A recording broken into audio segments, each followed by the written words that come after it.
الحمد لله رب العالمين الرحمن الرحيم مالك يوم الدين إياك نعبد وإياك نستعين اهدنا الصراط المستقيم صراط الذين أنعمت عليهم غير المغضوب عليهم ولا الضالين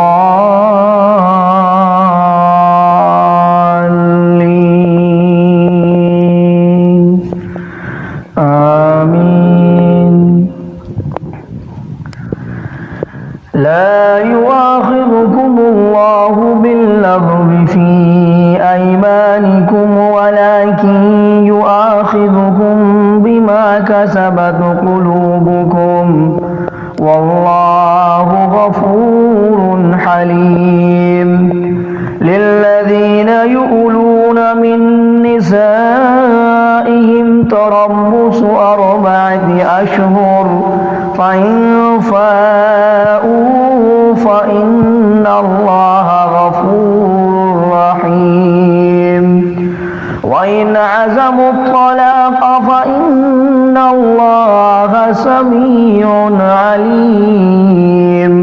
والمطلقات يتربصن بأنفسهن 3 قروء ولا يحل لهن أن يكتمن ما خلق الله في أرحامهن إن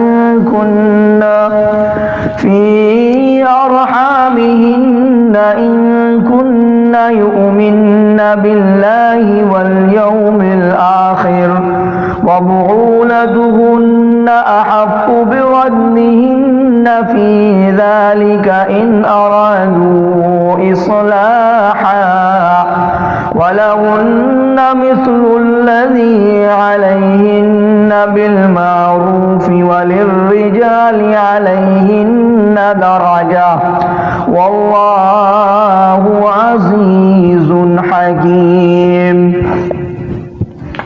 الطلاق 2 فإمساك بمعروف أو تسريح بإحسان ولا يحل لكم أن تأخذوا مما آتيتموهن شيئا إلا أن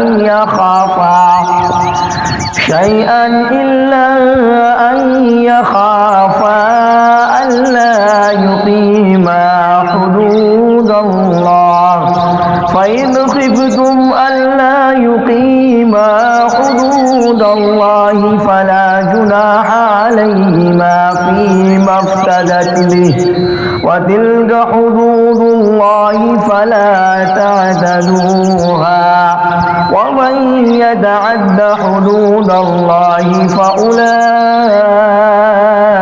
هم الظالمون.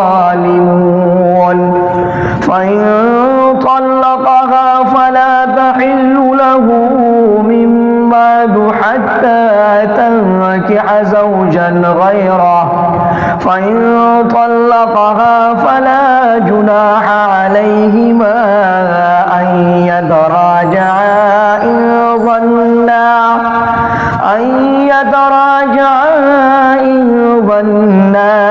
أن يقيما حدود الله وتلك حدود الله يبينها لقوم يعلمون. وإذا طلقتم النساء فبلغن أجلهن فأمسكوهن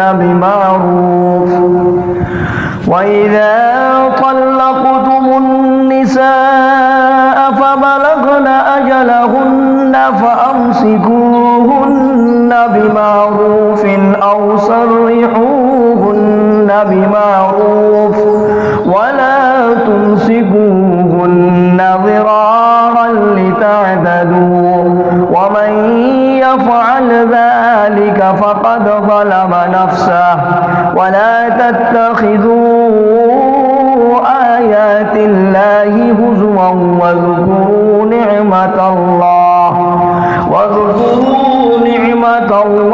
عليكم وما أنزل عليكم من الكتاب والحكمة يعظكم به واتقوا الله واعلموا أن الله بكل شيء عليم.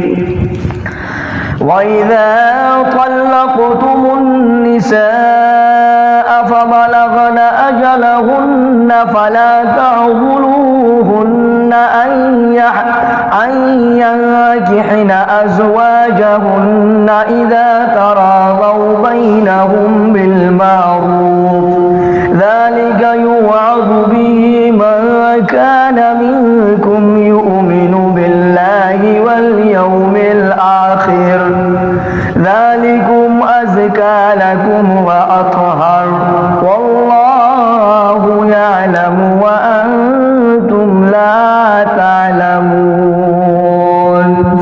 الحمد لله رب العالمين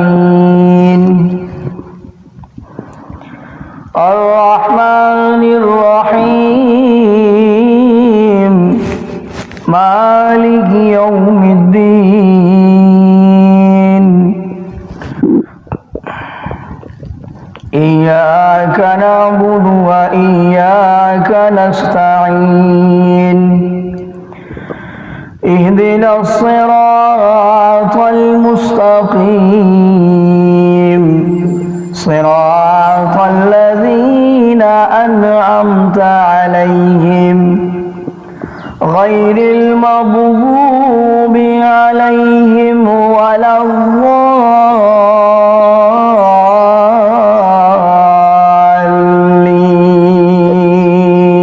الضالين آمين.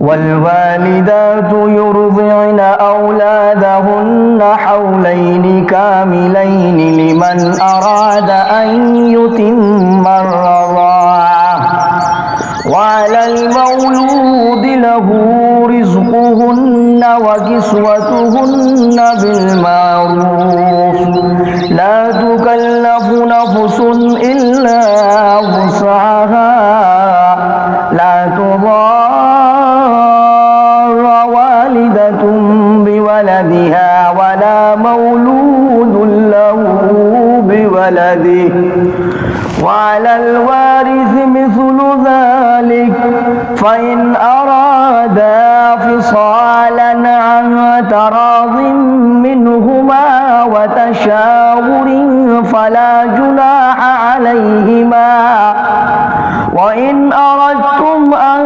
تسترضعوا أولادكم فلا جناح عليكم إذا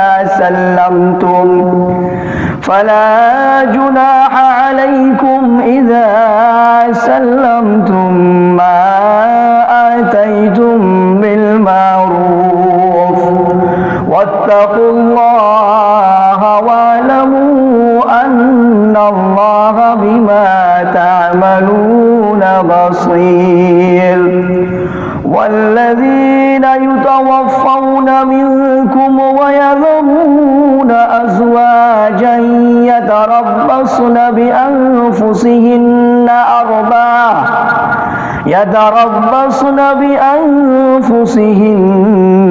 أربعة أشهر وعشرا فإذا بلغن أجلهن فلا جناح عليكم فيما فعلن في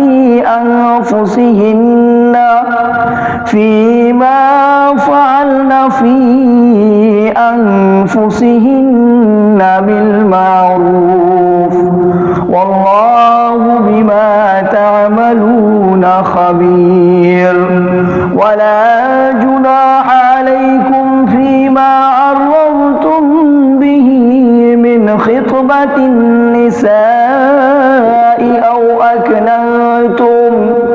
أو أكننتم في أنفسكم علم الله أنكم ستذكرونهن ولكن لا تواعدوهن سرا إلا أن تقولوا قولا معروفا ولا تعزموا عقدة النكاح حتى يبلغ الكتاب أجله واعلموا أن الله يعلم ما في أنفسكم فاحذروه واعلموا أن الله غفور حليم.